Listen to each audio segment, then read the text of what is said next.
كتاب الله دستوري وخير الخلق أسوتنا، بسنته انجلى نوري لهدي الحق أرشدنا. كتاب الله دستوري وخير الخلق أسوتنا. بسم الله الرحمن الرحيم. یەکێک لە یاساکانی قورئان بۆ چۆنیەتی مامەڵەکردنی خەڵکی لەگەر یەکتردا بریتیە لە بەکارهێنانی چاکترین وتە. ئەو تا خوای گەورە دەفەرمێ وەقل لعیبادی یەقول التي هي أحسن. ئەی پێغەمبەر صلی الله علیه وسلم بە بەندەکانم بڵێ کە چاکترین وتە بەکاربێنن.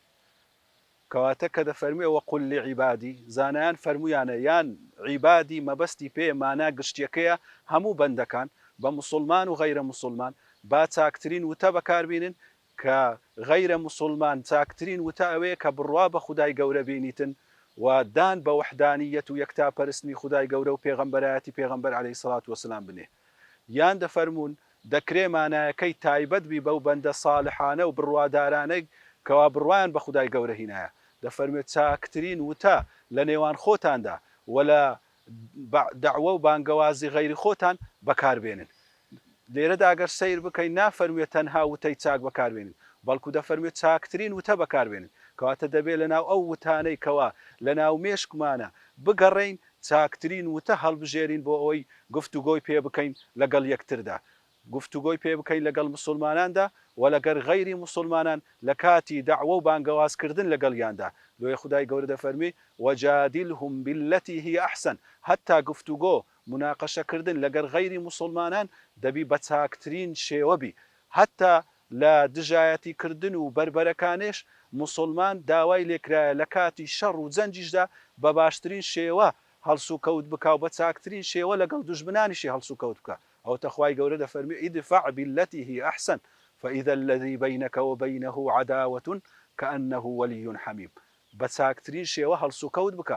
دەکرێ خەڵکی لە نێوانیاندا شەڕ و ئاشوب ناخۆشی و ناکۆچی ڕوو بدا، بەڵام ئەو کەسەی لە ناخۆشی و لە شەڕ و ئاشوبەکاندا زۆر بە خراپی هەڵسو کەوت بکە، وەکو کوردەواری دەرێ بە ناپیاوی هەڵسو کەوت بکاتن، ئەوە نیشانەی نیفاقیتی کە پێغەمبەر صلی الله علیه وسلم دەفەرمێ یەکێک لە نیشانەی منافقان ئیذا خاصم فەجەر، کاتێک بربەرەکانی و شەڕ و ناکۆچێکی لەگەڵ برایەک لەگەڵ کەسێکدا پەیدا بوو زۆر بە خراپی و زۆر بە ناپیاوی هەڵسو کەوت و مامەڵە دەکاتن.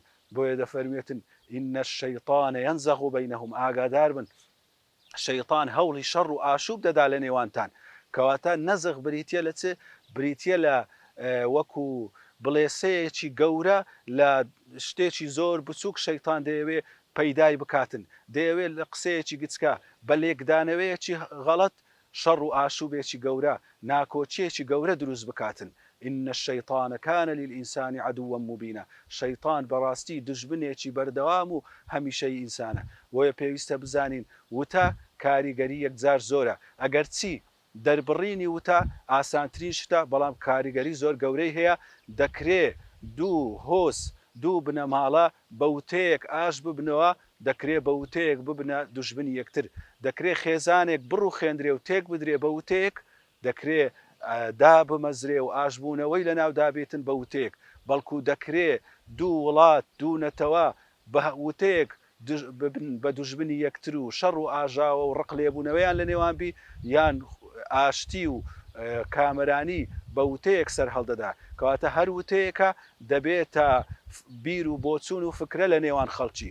ئەو بیر و بۆچوون و فکرێش دەبێتە کار و کردەوە و ڕێباز لە ناو خەڵکدا بڵاو دەبێتەوە.